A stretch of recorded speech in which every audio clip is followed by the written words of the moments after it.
नमस्कार. आज आपण ॲटॉमिक हॅबिट्स या पुस्तकाच्या प्रकरण 3 याला सुरुवात करणार आहोत. याआधी आपण प्रस्तावना आणि प्रकरण 1 व 2 मागील व्हिडिओमध्ये पाहिले आहेत. तर सुरू करूया प्रकरण 3. चांगल्या सवयी अंगी बाणवण्याच्या 4 पायऱ्या. एडवर्ड थॉर्नडाईक नावाच्या मानसशास्त्रज्ञाने 1998 साली एक प्रयोग केला होता. त्यातून सवयी कशा आकार घेतात, कशा बांधतात यासंबंधीच्या ज्ञानाचा आणि आपल्या वर्तनाविषयीच्या मार्गदर्शक नियमांचा पाया घातला गेला. थॉर्नडाईकला प्राण्यांच्या वागण्याचा अभ्यास करण्यात जास्त रस होता. त्यामुळे त्याने त्याच्या संशोधनासाठी सर्वप्रथम मांजरांची निवड केली. त्याने एक खास पझल बॉक्स नावाचा पिंजरा तयार केला. तो पिंजरा एका बंद खोलीत ठेवला होता. त्या पिंजऱ्याचे दार अनेक साध्या साध्या प्रकारांनी उघडले जायचे. एक दोरी ओढायची, एक चाप उघडायचा, एका फळीवर उडी मारायची वगैरे. पिंजऱ्याच्या बाहेर बंद खोलीत दूध किंवा काहीतरी खायला ठेवलेले असायचे. मांजर जर एखादा मार्ग वापरून दार उघडू शकले तर ते बाहेर पळत जाऊन लगेच दुधाचा किंवा अन्नाचा फडशा पाडू शकायचे. बहुतेक सगळ्या मांजरांना पिंजऱ्यात ठेवल्या ठेवल्या बाहेर पडायचे असायचे. ती लगेच पिंजऱ्यातून नाक बाहेर काढायची, पंजे बाहेर काढायची. पिंजऱ्याबाहेरच्या काही वस्तू पकडायचा प्रयत्न करायची. बाहेर पडण्याचे मार्ग शोधायची. त्या धावपळीतच मग कधीतरी चापावर पाय पडायचा. योग्य फळीवर उडी पाडायची. पिंजऱ्याचे दार उघडले जायचे आणि ती बाहेर पडायची. थॉर्नडाईकने अनेक मांजरांवर प्रयोग केले. प्रत्येक मांजराच्या वागणुकीचे बारीक निरीक्षण केले, नोंदी केल्या. पिंजऱ्यात बंद केल्यावर काही वेळ मांजरे पिंजराभर फिरायची, फेऱ्या मारायची, चकरा मारायची, दार उघडण्याचा प्रयत्न करायची. चुकून योगायोगाने दोरी ओढली गेली, चापावर पाय पडला आणि दार उघडले की मग हळूहळू त्यांच्या शिक्षणाची प्रक्रिया सुरू व्हायची. जे एकदा घडले ते पुन्हा कसे घडेल हे ते मांजर पाहू लागायचे. तीच प्रक्रिया घडून दार उघडून बाहेर जाऊन दूध व अन्न मिळवण्याचा हेतू ते साध्य करायचे. अशा 20 ते 30 प्रयत्नांनंतर पिंजऱ्यातून बाहेर पडण्याची क्रिया मांजराची सवयच बनून जायची. ती सहजपणे काही सेकंदात दार उघडून बाहेर पडायची. थॉर्नडाईकने पद्धतशीर अभ्यास केला. त्याने मांजरांना नंबर दिले. प्रत्येक मांजराला त्याने पुन्हा पुन्हा पिंजऱ्यात ठेवले आणि प्रत्येक वेळी त्याला दार उघडायला किती वेळ लागला याची नोंदच ठेवली. हे उदाहरण पहा. 12 नंबरच्या मांजराला दार उघडायला ओळीने पुढील वेळ लागला: 160 सेकंद, 90 सेकंद, 60, 15, 28, 20, 30, 22, 11, 15, 20, 12, 10, 14, 10, 8, 8, 5, 10, 8, 6, 6, 7. पहिल्या 3 वेळा या मांजराच्या पिंजऱ्याबाहेर पडायचा सरासरी वेळ 1.5 मिनिटांपेक्षा जास्त होता. शेवटच्या 3 वेळा तोच सरासरी वेळ फक्त 6.3 सेकंद होता. सरावाने प्रत्येक मांजराच्या चुका कमी कमी होत गेल्या आणि त्यांची सुटकेची कृती जलद आणि अधिकाधिक स्वयंचलित होत गेली. मांजरे चुका टाळत गेली आणि वेगाने अचूक कृती करत गेली. या त्याच्या संशोधनातून थॉर्नडाईक याने शिकण्याची प्रक्रिया या शब्दात मांडली. ज्या प्रकारे कृतीनंतर, वर्तनानंतर अपेक्षित असलेले परिणाम घडून येतात, समाधान देणारे फळ पदरात पडते, त्या कृती तसे वर्तन वारंवार घडून येते आणि असुखकारक परिणाम घडवणाऱ्या, असमाधानकारक फळ देणाऱ्या कृतींची वा वर्तनाची पुनरावृत्ती होण्याची शक्यता फारच कमी असते. सवयी आपल्या आयुष्यात कशा समाविष्ट होतात, त्याचा भाग कशा बनतात यावरील चर्चेचा आरंभ थॉर्नडाईक यांच्या संशोधनाने, त्यावरील निष्कर्षांनी अगदी यथायोग्य उचित असा होईल. त्यातून सवयी म्हणजे काय, ते लावून घ्यायचा त्रास आपला मेंदू का घेतो यांसारख्या पायाभूत प्रश्नांची उत्तरेही मिळतील. मेंदू सवयी का लावून घेतो? ज्या कृती आपल्याला जाणीवपूर्वक मुद्दाम कराव्या लागत नाहीत, जे वर्तन आपल्या हातून अगदी सहजपणे आपोआप घडते, त्या कृती, ते वर्तन म्हणजे आपल्या सवयी. या सवयी लागण्याची सुरुवात प्रयोग आणि प्रमाद म्हणजे विविध पद्धतींचे प्रयत्न, काही चुका, कधी यश तर कधी अपयश आणि त्या बऱ्या वाईट अनुभवांमधून शिक्षण व निवड या प्रक्रियेतून होते. प्रत्येक नव्या परिस्थितीचा सामना कसा करायचा याचा मेंदूला नव्याने निर्णय घ्यावा लागतो. मी याला कसा प्रतिसाद देऊ, याबाबतीत माझी प्रतिक्रिया काय असायला हवी. प्रथमच समोर उभी राहिलेली नवीन समस्या कशी सोडवायची हे आपल्याला नक्कीच माहीत नसते. थॉर्नडाईकच्या प्रयोगातील मांजरासारखे आपणही अनेक पर्याय शोधतो. कोणता कामी येतो ते वापरून पाहून योग्य पर्याय ठरवतो. अशा वेळी मेंदूच्या आतील मज्जासंस्था जोराने कार्यरत होतात. मेंदू परिस्थितीचे काळजीपूर्वक विश्लेषण करतो आणि काय कृती करायची याचा जाणीवपूर्वक निर्णय घेतो. आपला मेंदू सदैव प्रचंड, अगदी टनावारी माहिती आत घेत असतो आणि त्या सर्व माहितीचा अर्थ लावण्याचा प्रयत्न करीत असतो. तो सतत सर्वात परिणामकारक कृती शोधण्यात व ती करण्यात व्यग्र असतो. पिंजऱ्यात अडकलेल्या मांजराचा जसा एखाद्या वेळी चापावर पाय पडतो आणि पिंजऱ्याचे दार उघडते तसे आपलेही होते. प्रश्नाचे उत्तर अचानक सापडते. एखाद्या वेळी तुम्ही चिंतातूर झालेले असता आणि तुम्हाला अचानक लक्षात येते की मोकळ्यावर काही वेळ पळण्याने मनावरील चिंतेचे सावट दूर होईल. दिवसभराच्या अतिकामाने तुम्ही थकून गेलेले असता आणि तुम्हाला अशी माहिती मिळते की व्हिडिओ गेम्स खेळल्याने थकावट जाते, आराम पडतो. तुम्ही उत्तर शोधता, तोडगा सापडवता, त्यासाठी अनेक शक्यता तपासून पडताळून पाहता, हे नाते करून बघता आणि मग BAM ब्रेव्ह ॲग्रेसिव्ह मूव्ह, धाडसी धडाडीची कृती करून टाकता. जे हवे ते मिळवता, फळ पदरात पाडून घेता. अशा रीतीने जर अनपेक्षित फळ मिळाले तर पुढच्या वेळी तुम्ही तुमचे धोरण त्या पद्धतीने बदलता. जेव्हा हवा तो परिणाम घडून आला त्यावेळी त्याआधी काय काय आणि कसे कसे केले होते याची मेंदू लगेच उजळणी करतो. सर्व प्रसंग आठवून बघतो. अरे, त्याने खूप बरे वाईट वाटले होते. 1 मिनिट, मी त्यावेळी काय केले होते, असे प्रश्न विचारून त्याची उजळणी होते. प्रत्येक माणसाच्या वर्तनाचे चक्र असते. प्रयत्न, अपयश, त्यातून मिळालेला धडा अथवा शिकवणूक, मग पुन्हा नवा निराळा प्रयत्न. सरावाने परिणामशून्य वर्तन, निरुपयोगी कृती कमी कमी होत जातात आणि परिणामकारक उपयुक्त कृती वाढत जातात. यातूनच सवय आकार घेते. सवयीने कृती होत राहतात. एखादी समस्या, अवघड परिस्थिती पुन्हा पुन्हा समोर येऊ लागली तर मेंदू ती एकाच मार्गाने सोडवू लागतो आणि ती समस्या, तोच उपाय हे समीकरण आपोआप वापरू लागतो. अशा प्रकारचे नेहमी समोर येणारे प्रश्न यशस्वीरित्या सोडवणाऱ्या, वारंवार सतावणारे ताणतणाव, चिंता यांचे हरण करणाऱ्या अनुभवातून सिद्ध होऊन निश्चित झालेल्या उपायांची मालिका म्हणजेच सवयी. बिहेवियरल सायंटिस्ट, वर्तवणूकशास्त्रातील तज्ज्ञ जेसन रेहा यांनी लिहिलेले आहे, सवयी म्हणजे आपल्या सभोवतालच्या परिस्थितीत आपल्याला वारंवार भेडसावणाऱ्या प्रश्नांची खात्रीलायक, विश्वसनीय उत्तरे.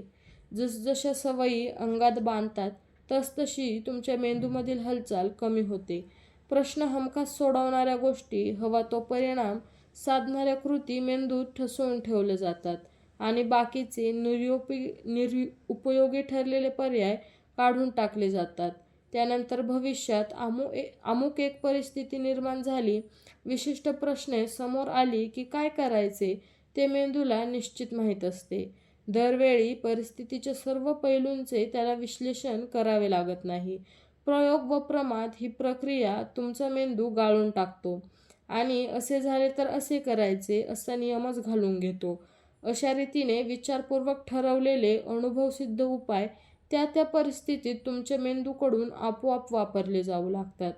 जरा मनावर ताण आला, थकावट आली, समस्या समोर उभी राहिली की त्यावरील उपायही तुमच्या मनात लगेच उभा राहतो आणि तुम्ही तो ताण, ती थकावट, ती समस्या बाजूला सारता. कामावरून दमून घरी आलात की लगेच व्हिडिओ गेम्स खेळायला पळता. जो उपाय शोधायला प्रयत्न करायला लागायचे तो आपोआप केला जातो, म्हणजे सवय लागते. सवयी या आपल्याला इष्टस्थळी हमखास पोचवणाऱ्या, अनुभवसिद्ध अशा जवळच्या रस्त्यांसारख्या असतात. एका अर्थी सवय ही एखादा प्रश्न सोडवण्यासाठी त्याआधी योजलेल्या यशस्वी उपायांची उजळणी, त्यांचे स्मरणच असते. प्रश्न तोच असला, परिस्थिती तीच असली तर तुम्ही तुमच्या स्मरणशक्तीच्या बळावर तेच उपाय वापरू शकता.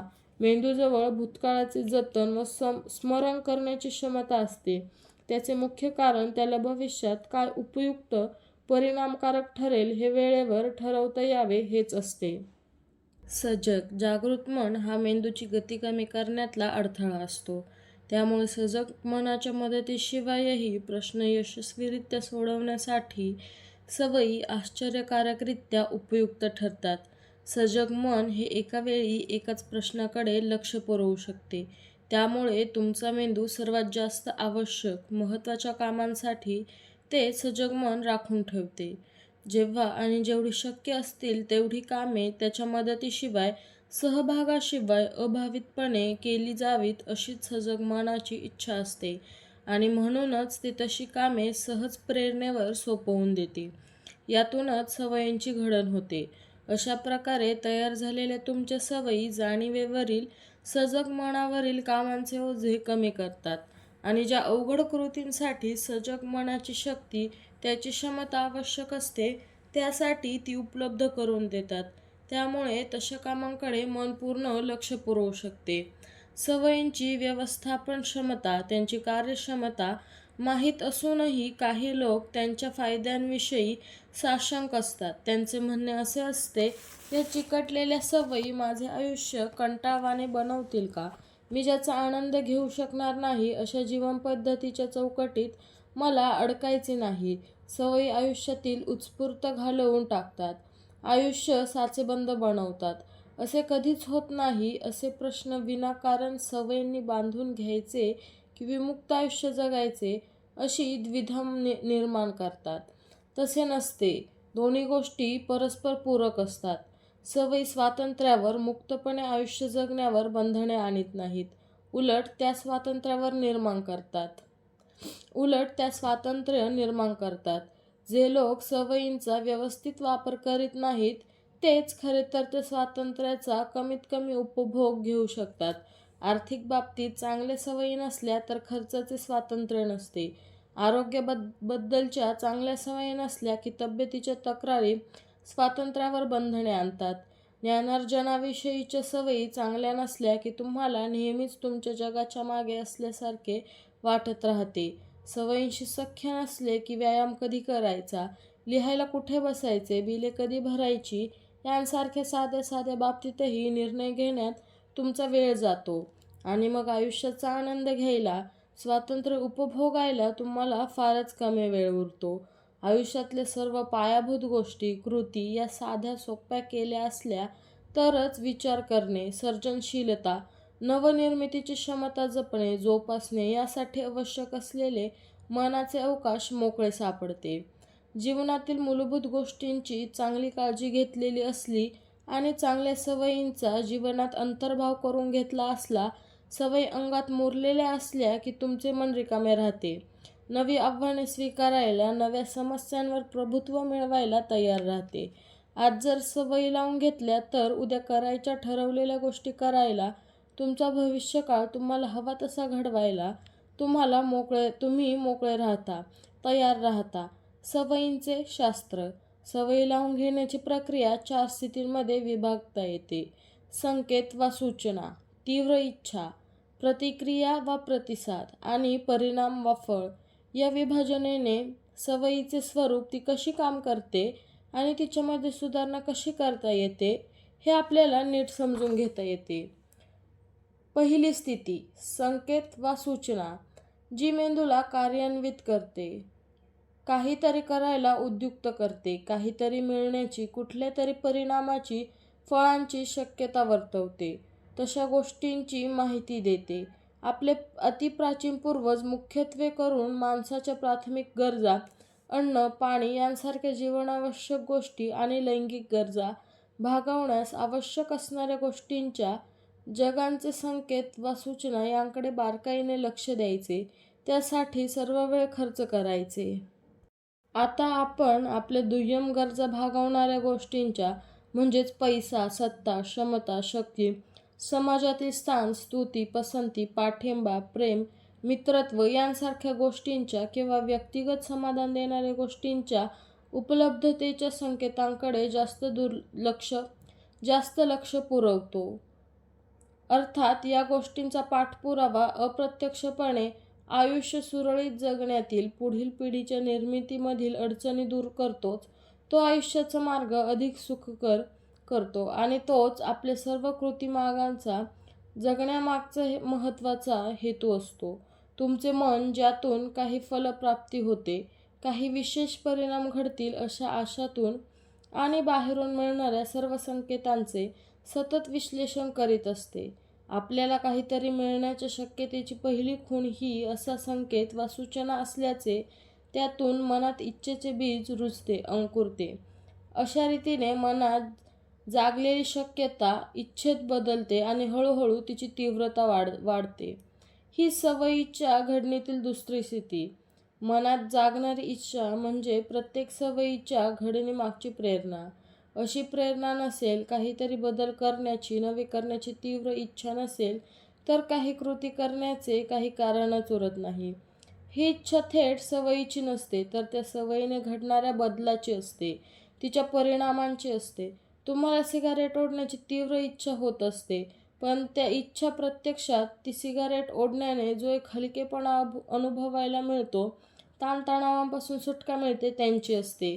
दात घासावेसे वाटतात, हे त्यामुळे तोंडाला येणाऱ्या स्वच्छतेच्या, ताजेपणाच्या इच्छेतून. तुम्हाला टीव्ही नको असतो, करमणूक हवी असते. प्रत्येक इच्छेच्या मागे एक आस असते आणि ती आपल्या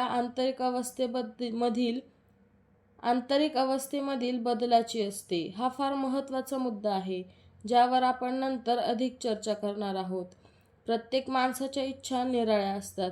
सिद्धांतानुसार कोणतीही माहिती, कोणतेही संकेत वा सूचना मनात इच्छा निर्माण करू शकते, परंतु प्रत्यक्षात जसे दिसते की अनेक लोकांना एकच माहिती मिळाली तरी त्यामुळे ते सगळेच सारखे प्रेरित, उत्तेजित होत नाहीत. एकच माहिती सगळ्यांच्याच मनात एकच इच्छा आणि तीही सारख्याच तीव्रतेने निर्माण करीत नाहीत. स्लॉट मशीनचे आवाज, जुगार खेळण्याची आवड, व्यसन असलेल्यांसाठी जुगाऱ्यांसाठी पैशांची खुळखुळ असते. ते आवाज त्यांच्या मनात धनप्राप्तीची तीव्र इच्छा, लालसच निर्माण करतात.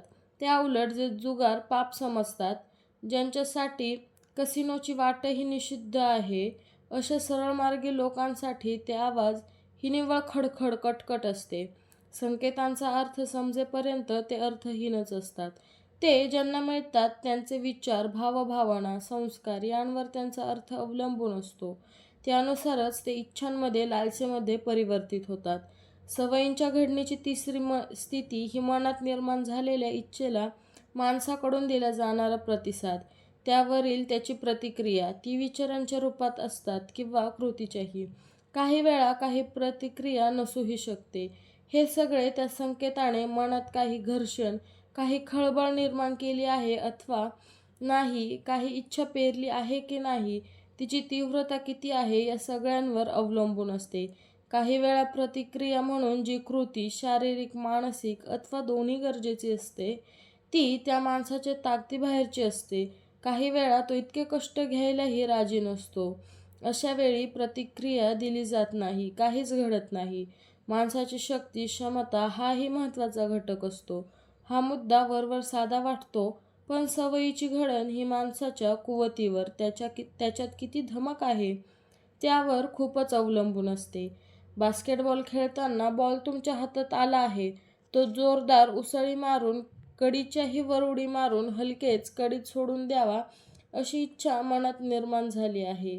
परंतु जर तितक्या वर उडी घ्यायची क्षमताच नसेल, तर डोक्याला हात लावण्यापलीकडे तुम्ही काहीच करू शकणार नाही. प्रतिक्रिया, प्रतिसाद अखेरीस परिणाम घडवतो, फळ पदरात टाकतो. हेच सवयींचे अंतिम ध्येय, उद्दिष्ट असते. प्राथमिक संकेत, सूचना हे या अंतिम परिणामांचेच, फळांचेच असतात. त्याकडे लक्ष वेधणारे असतात. त्याच फळाची इच्छा ते मनात जागवत आणि त्याला प्रतिसाद म्हणून आपल्या हातून घडणारी कृती ही ते फळ आपल्या हाती ठेवते. आपण या परिणामांच्या, फळांच्या मागे जातो, धावतो. पहिले कारण, ते आपल्याला समाधान देतात. दुसरे कारण, ते आपल्याला काही गोष्टी शिकवतात. अर्थात या संपूर्ण प्रक्रियेचा पहिला महत्त्वाचा हेतू असतो इच्छापूर्ती. घडून येणारे परिणाम, मिळणारी फळे आपण होऊन लाभदायक, फायदेशीर, उपायकारक सिद्ध होतात. अन्न, पाणी हे आपल्याला जगण्यासाठी आवश्यक असलेली शक्ती, ऊर्जा देतात. कामाच्या ठिकाणी बढती मिळाली, पदोन्नती मिळाली की हाती अधिक पैसा येतो, समाजात मान वाढतो. प्रमाणबद्ध, सौष्ठवपूर्ण शरीर तुमचे आरोग्य तर सुधारतेच, तुम्हाला आकर्षक बनवून मुलांच्या वा मुलींच्या भेटीची आमंत्रणेही वाढवते. पण या सगळ्या गोष्टींचा लगेच घडून येणारा पहिला परिणाम हा असतो की त्या तुमच्या मनातील प्राथमिक इच्छांची, खायची इच्छा, सामाजिक प्रतिष्ठेची कामना, लोकांकडून कौतुकाची अपेक्षा यांची पूर्ती करतात. त्या क्षणी तरी ती फळे मनाला लागलेली आस पूर्ण करतात, मनाला संतोष व समाधान देतात. या परिणामांचा, फळांचा दुसरा फायदा हा होतो की कोणत्या कृती कायम स्मरणात ठेवल्या पाहिजेत हे ते शिकवतात. तुमचा मेंदू हा सतत चांगल्या, लाभदायक फळांच्या शोधात असतो.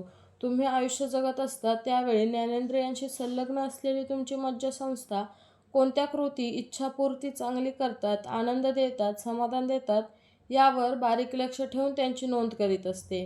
कोणत्या कृती उपयुक्त, लाभदायक आणि कोणत्या निरुपयोगी, हानिकारक यासंबंधीची माहिती मेंदूला देण्याचे आणि तिच्या आधारे मेंदूला त्या कृतींचे त्या दोन प्रकारात वर्गीकरण करायला मदत करण्याचे काम सुख, आनंद किंवा दुःख, निराशा या भावना करीत असतात.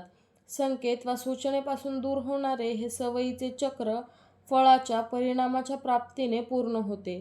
या चार स्थितीत कोठेही उणीव राहिली तर सवयीची घडण पूर्ण होत नाही. सूचनाच मिळाली नाही तर सवयीच्या प्रक्रियेला सुरुवातच होत नाही. संकेत मिळाल्यावर जर मनात पुरेशी तीव्र इच्छा निर्माणच झाली नाही तर काही कृती करायला पुरेशी प्रेरणा, उत्तेजन मिळत नाही.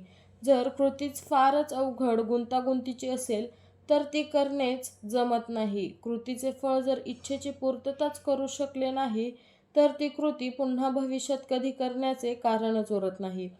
पहिल्या 3 स्थिती व्यवस्थित पार पडल्याशिवाय कृती वा वर्तन घडत नाही आणि 4ही स्थिती पूर्ण झाल्याशिवाय ती कृती वा वर्तन यांची पुनरावृत्ती होत नाही आणि पुनरावृत्ती झाल्याखेरीज त्यांचे सवयीत रूपांतर होत नाही.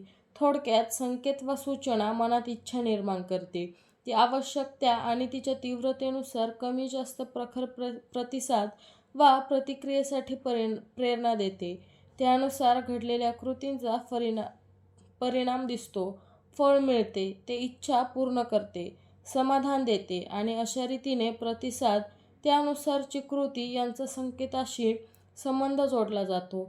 4 स्थिती मिळून मेंदूमध्ये सवयीच्या चक्राचे एक आवर्तन पूर्ण होते, पुन्हा पुन्हा होत राहते.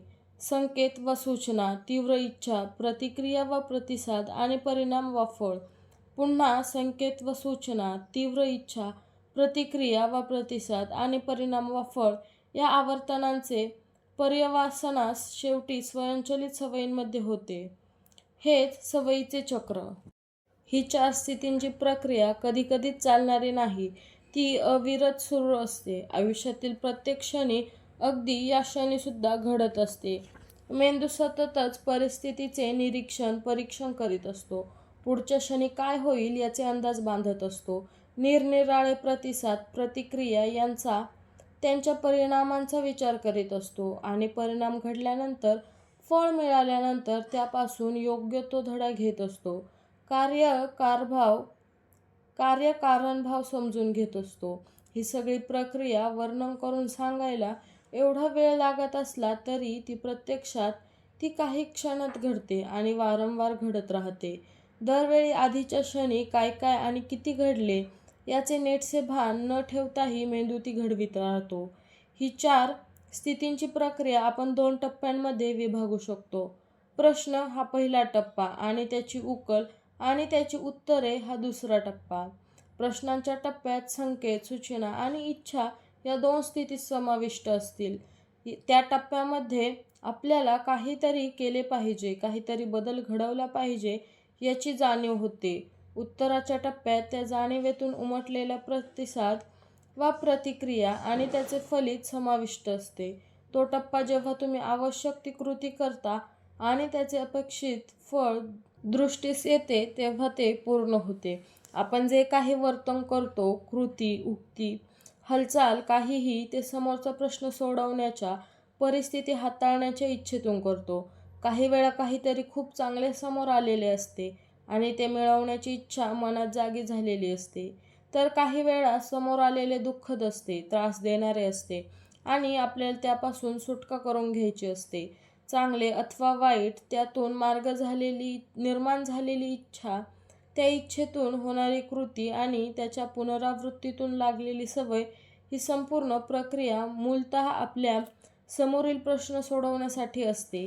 ही गोष्ट पुढे रोजच्या जीवनातील काही घटनांच्या उदाहरणांनी अधिक स्पष्टपणे समजावून सांगितली आहे. अशी कल्पना करा की तुम्ही एका अंधाऱ्या खोलीत प्रवेश करता आणि तेथील दिवा लावता. ही कृती तुम्ही इतक्या वेळा केलेली असते की ती करण्याआधी तुम्हाला विचारही करावा लागत नाही. ती आपोआप क्रियेसारखी होते. सवयीच्या घडणीच्या चारही स्थिती तुम्ही क्षणार्धात पार करता. कृती करण्याची गरज विचार न करताच उत्पन्न होते आणि सवयीनुसार हातून कृती घडून जाते. आता पुढे एक डिफरन्स लिहिलेला आहे. त्याच्यात पहिला टप्पा आहे प्रश्नाचा टप्पा आणि दुसरा उत्तराचा टप्पा. तर पहिला प्रश्नाचा टप्पा, तुमचा फोन वाजतो, एक नवा मेसेज आल्याची सूचना देतो. काय मेसेज आला हे जाणून घेण्याची तुम्हाला इच्छा होते.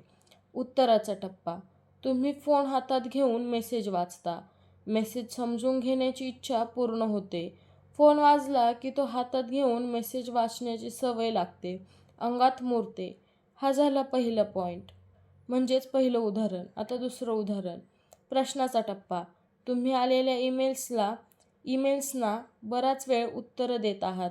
कामात बुडालेले आहात. मेल्सना उत्तरं देण्याचा ताण आला आहे.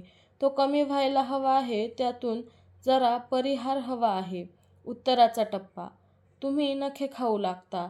तुम्ही तुमचे ताण कमी होण्याचे उद्दिष्ट साध्य करता. मेल्सना उत्तरे देताना नखे खाण्याची सवय लागते. आता तिसरे उदाहरण, प्रश्नांचा टप्पा, झोपेतून जाग येते. झोपेचा अंमल उतरून पूर्ण सतर्क व्हायचे आहे. उत्तराचा टप्पा, एक कप कॉफी पिता. सतर्कता येते, इच्छा पूर्ण होते. जागे झाल्याबरोबर कॉफी पिण्याची सवय लागते. उदाहरण चौथे, प्रश्नाचा टप्पा, ऑफिसकडे जातानाच्या रस्त्यावरच असलेल्या डोनट्सच्या दुकानातून ताज्या डोनट्सचा मस्त वास नाकात भरतो. डोनट खायची इच्छा होते. उत्तराचा टप्पा, दुकानात शिरून तुम्ही एक डोनट विकत घेऊन तो खाता. डोनट खायची तलब भागते. रोज ऑफिसला जाताना त्याच ऑफिसजवळच्या दुकानातून एक डोनट घेऊन खायची सवय लागते. उदाहरण पाचवे, प्रश्नाचा टप्पा, ऑफिसमधल्या एका कामात मोठी अडचण निर्माण होते. काम थांबते. डोके काम करेनासे होते. त्या अडचणीतून सुटून पुढे जायचे असते. डोक्याला नव्याने विचार करण्यासाठी जरा विरंगुळा हवा असतो. उत्तराचा टप्पा, खिशातून फोन काढून तुम्ही सोशल मीडियामध्ये मन रमवता. मन हलके होते. कामातील अडचणीवरचा उपाय शोधू लागते.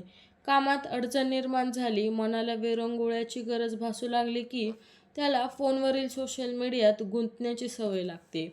सहावं उदाहरण, प्रश्नाचा टप्पा, तुम्ही एका अंधाऱ्या खोलीत शिरता. आत काय आहे हे पाहायचे आहे.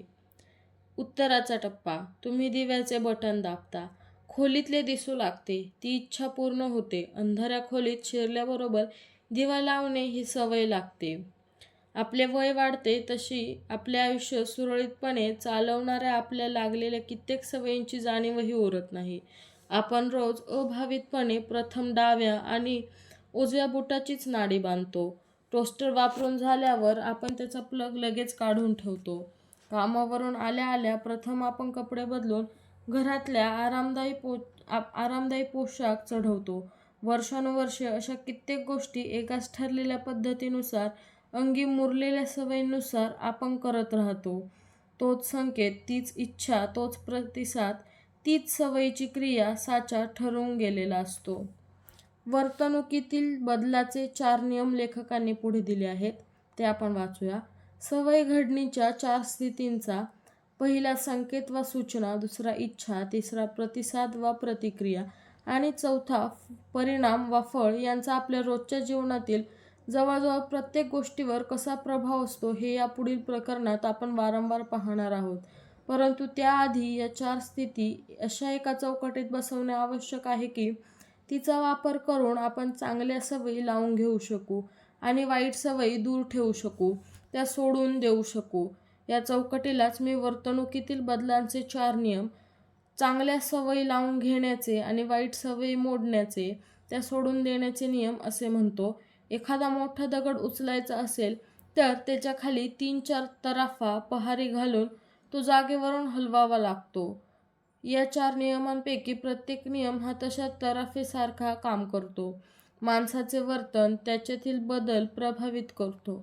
जेव्हा 4ही तराफांचा बरोबर जागी जोर लागतो त्यावेळी चांगली सवय अगदी सहजपणे निर्माण होते आणि वर्तनात समाविष्ट होते. त्याची जागा चुकली तर ती गोष्ट अशक्य ठरते. चांगली सवय कशी लावायची हा कॉलम आहे आणि आपले 4 नियम आहेत. तर पहिला नियम, संकेत सूचना स्पष्टपणे लक्षात घ्या. दुसरा नियम, इच्छा मनाला आकर्षित करेल, मोह पाडेल अशी इच्छा करा. तिसरा नियम, प्रतिसाद प्रतिक्रिया ती प्रत्यक्षात आणायला सोपी असेल असे पहा. चौथा नियम, त्या इच्छापूर्तींचे समाधान देईल असे पहा.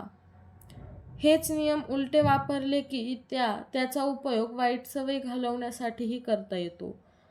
पहिला नियम, संकेत सूचना वाईट सवय घालवण्यासाठी करता येते.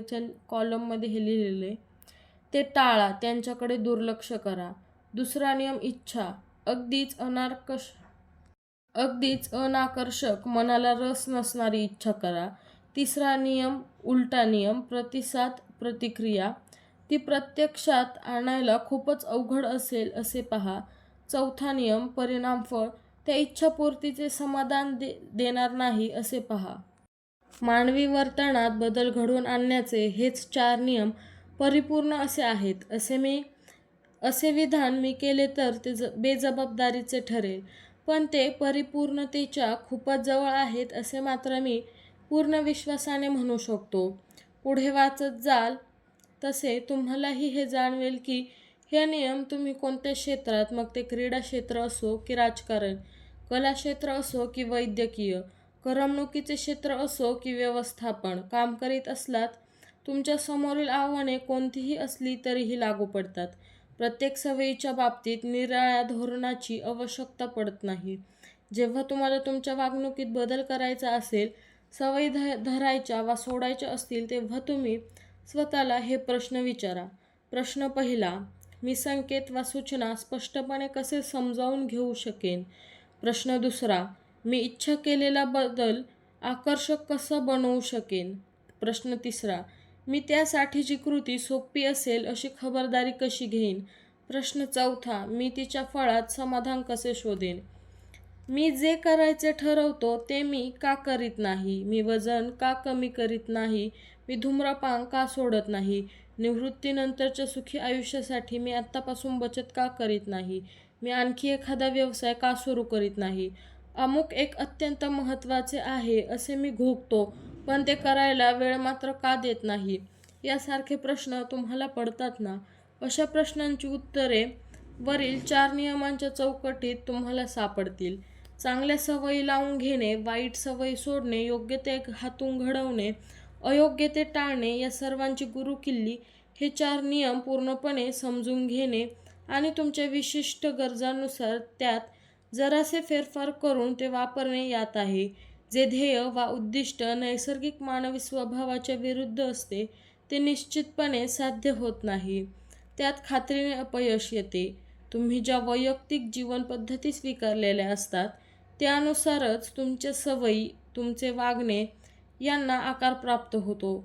पुढील प्रकरणात आपण यातील एक नियम घेऊन त्याचा उपयोग तुम्ही तुमच्या जीवनपद्धतीत चांगल्या सवयी सहजपणे सामावून जाण्यासाठी आणि वाईट सवयी त्यातून वगळल्या जाण्यासाठी कसा करू शकाल हे पाहणार आहोत. तर आपलं 3रं प्रकरण इथे संपलेलं आहे. आपण पुढील व्हिडिओमध्ये भेटूयात प्रकरण 4ला घेऊन.